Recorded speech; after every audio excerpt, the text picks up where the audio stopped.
It is not the first wound that changes the game. It is the moment another person learns exactly where to press. A certain silence from them, and you start chasing. A certain tone, and you begin explaining. A certain accusation, and your judgment starts slipping under the need to clear your name. The scene still looks emotional on the surface, but something colder is already happening. They are not just watching whether you hurt, they are watching what hurt makes you do. And once that becomes clear, the wound is no longer entirely yours.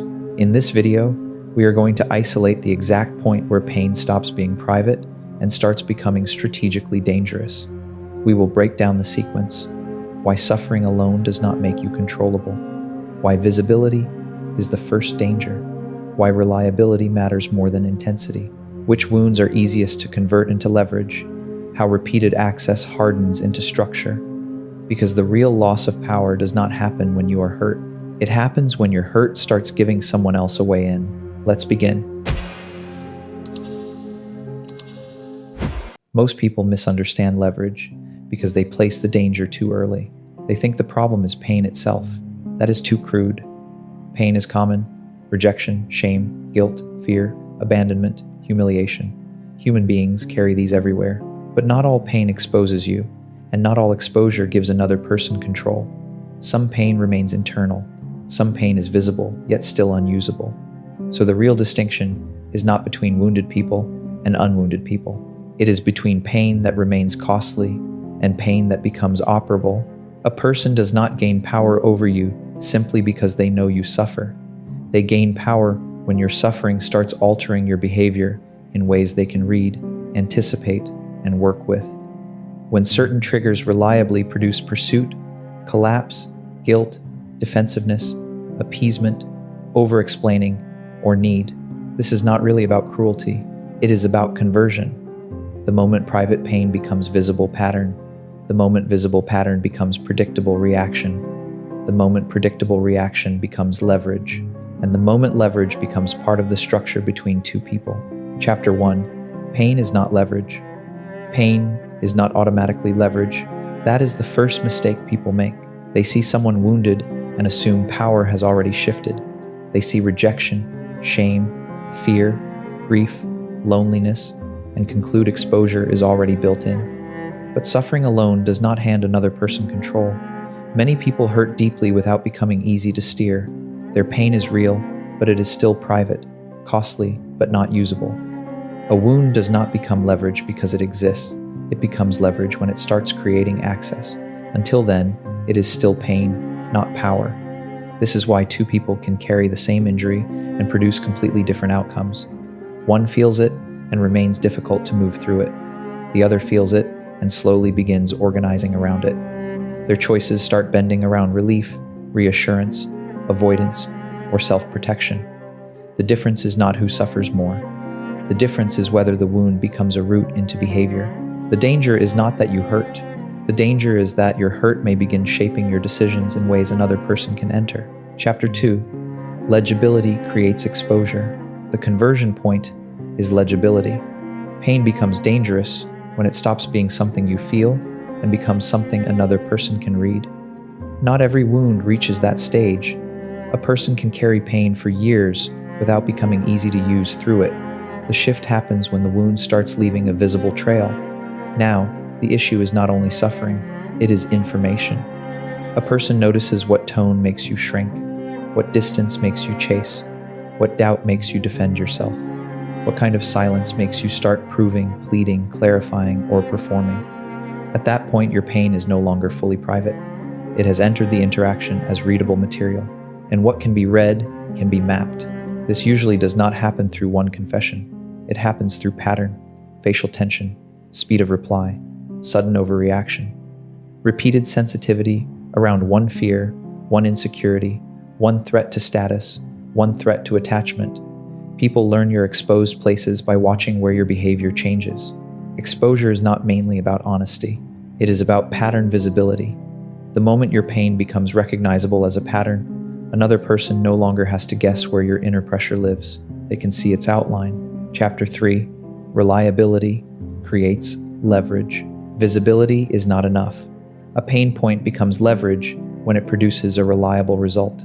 This is where people confuse exposure with control.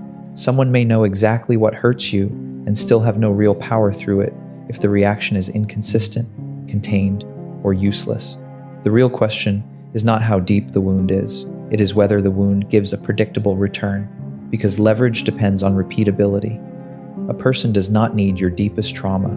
They need the pressure point that works on schedule. The one that reliably makes you explain too much, accept too little, fear distance, defend your image, avoid conflict, or trade judgment for relief. Intensity matters less than consistency. A dramatic wound with no stable pattern is harder to use than a smaller one that moves you every time. People are not looking for the pain that sounds most tragic. They are looking for the pain that pays. This is why some people remain governable through wounds they consider minor, not because the pain is overwhelming, but because the loop is dependable. A certain silence always makes them pursue. A certain accusation always makes them justify. A certain threat of withdrawal always makes them bend. Once the reaction becomes regular, the pain point stops being emotional material. It becomes a mechanism. Chapter 4. The wounds that create access. Not every kind of pain converts equally. The wounds that become leverage most easily are the ones that distort judgment in real time. Rejection is one of the clearest. A person who cannot tolerate exclusion becomes easy to move through indifference, lowered warmth, delayed replies, or subtle dismissal. They do not need to be openly attacked. It is enough to make them feel dropped. Abandonment fear goes deeper. Once someone is terrified of losing the bond itself, they start negotiating against that fear. They accept ambiguity they should question. They tolerate behavior they should name. They choose proximity over clarity because separation feels more dangerous than distortion. Status insecurity creates a different opening. This person is governed less by affection than by rank. They become readable around disrespect, comparison, public image, and signs of being lowered. The pain is not only hurt, it is reduction. That makes them easy to provoke into display, overcorrection, or unnecessary battle. Shame is even more useful because it drives concealment. Shame-driven people do not just want relief, they want cover. That makes them manipulable through insinuation, moral pressure, exposure risk, and anything that threatens to reveal what they are trying to hide. Guilt is another clean entry point. Suggest they have failed, disappointed, neglected, harmed, or withheld, and they begin repairing before the accusation has even been tested. Their pain turns them into volunteers. Fear of conflict works through pressure tolerance. These people are not always weak in conviction. They are weak in friction tolerance. The other person does not need a stronger argument. They only need to make the interaction unpleasant enough. These wounds are not powerful because they sound dramatic. They are powerful because they reliably interfere with judgment. Chapter 5. Repetition builds access. Leverage is rarely built in one dramatic moment. It is usually built through repeated contact with the same exposed seam until your reaction becomes dependable and the other person learns how to enter it on command. Withdrawal is one of the cleanest methods. They pull back just enough to activate your fear, then watch what you do to restore contact. If distance makes you pursue, explain, submit, or self-blame, the lesson is learned. Your pain has started generating access. Selective affection works from the other direction. Warmth appears when you align, disappears when you resist, then returns when you move back into compliance. The person is no longer simply relating to you. They are teaching your wound what it must do to be soothed. Humiliation creates a more public version of the same control.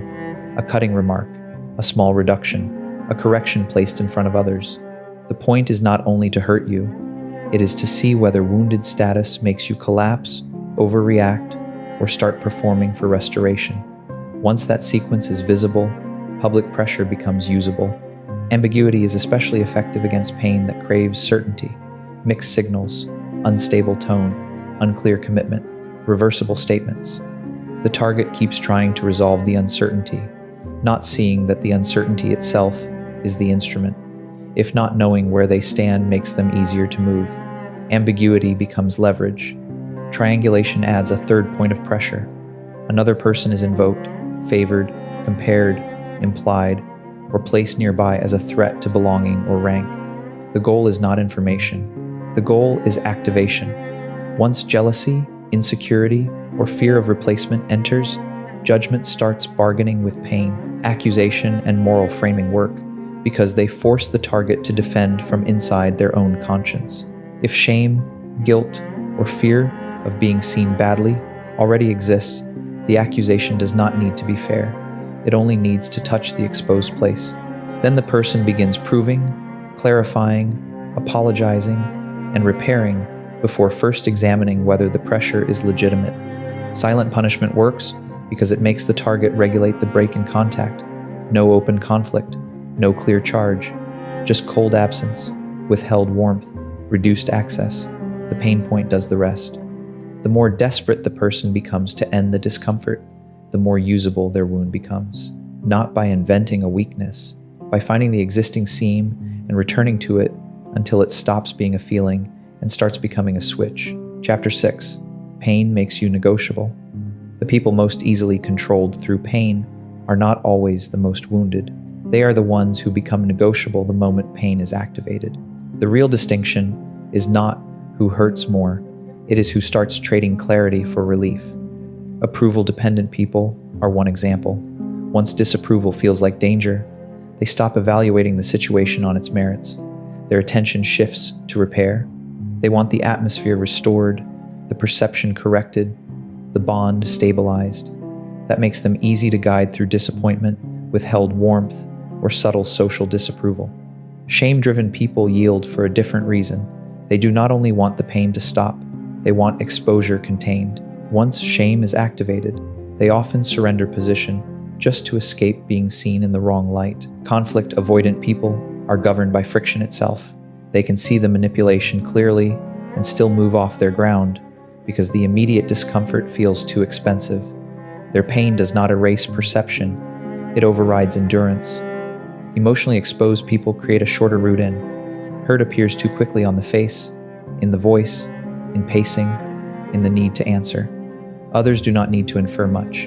The reaction announces itself. Validation-starved people are especially easy to steer because relief becomes part of the mechanism. A little approval buys access. A little withdrawal creates compliance. They are governed not only by pain, but by the speed with which they seek outside relief from it. All of these people share one structural weakness. They do not simply experience pain. They rush to regulate it through the other person, the relationship, or the social field around them. Chapter 7. Leverage becomes structure. There is a point where pain stops being occasional access and becomes part of the relationship's architecture. At first, the other person is still learning. They test a silence, a withdrawal, a comparison, an accusation, a cold tone, a small humiliation, and watch what moves. But once the same pressure keeps producing the same concession, discovery ends. Usage begins. They no longer need to wonder whether the wound works. They begin organizing around the fact that it does. Your fear of distance becomes a scheduling tool. Your guilt becomes a labor source. Your shame becomes a compliance mechanism. Your need for approval becomes a way to keep you self-correcting without direct force. The pain point is no longer an event inside the interaction. It becomes a governing feature of it. The other person starts behaving from the assumption that certain doors are always open. They know what to withhold, what to imply, what to threaten, what to disturb, what to leave unresolved. They stop pressing randomly and start managing deliberately. The relationship may still look normal on the surface, but the power has already shifted beneath it, and once this phase begins, control becomes cheaper for them. Less force is needed. Smaller signals are enough. A pause, a look, a lowered tone, a hint of disapproval, a slight change in access. Because the pain point now has memory, it has been conditioned through repetition. Your system starts reacting before the pressure is even fully applied.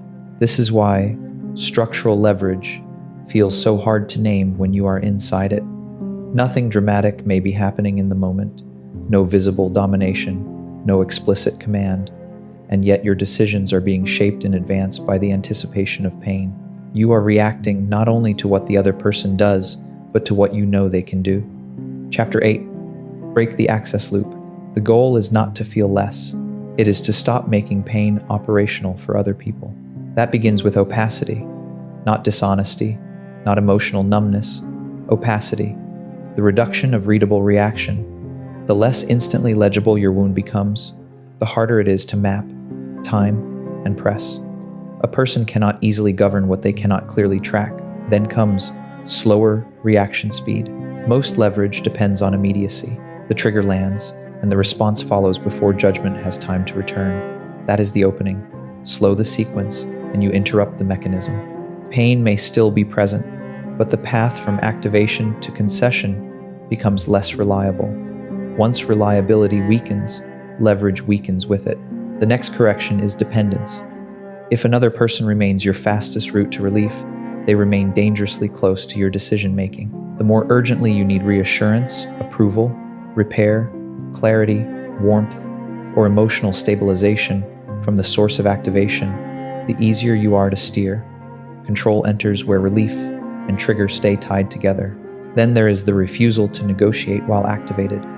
This is where many people lose the entire game. They try to solve the relationship from inside the wound. They explain while ashamed, promise while afraid, submit while guilty, pursue while abandoned, clarify while destabilized. But pain distorts price. It makes bad terms feel necessary because immediate relief feels more important than structural position. That is why self-command matters more than expression. The goal is to prevent hurt from becoming a usable route into your choices. A wound can exist without being allowed to govern the interaction, but only if you stop offering it as a control surface. This is the governing law. Pain becomes leverage only when it becomes a reliable route into your decisions. The person who can predict what your pain will make you do already has a route into you. Once you see this, a great deal of human behavior becomes less confusing. You stop over-focusing on cruelty and start studying access. You notice how often people do not need to overpower you directly. They only need to find the wound that changes your decisions, the fear that makes you pursue, the shame that makes you submit, the guilt that makes you volunteer, the insecurity that makes you defend too fast. And once that point is found, the relationship changes whether anyone admits it or not, because power does not need to look dramatic to be real. It only needs a reliable route. The colder law is simple. What can reliably move your decisions can become part of the structure above you. Comment access if you've seen pain turned into leverage. Like the video if you understand the law. Subscribe for more.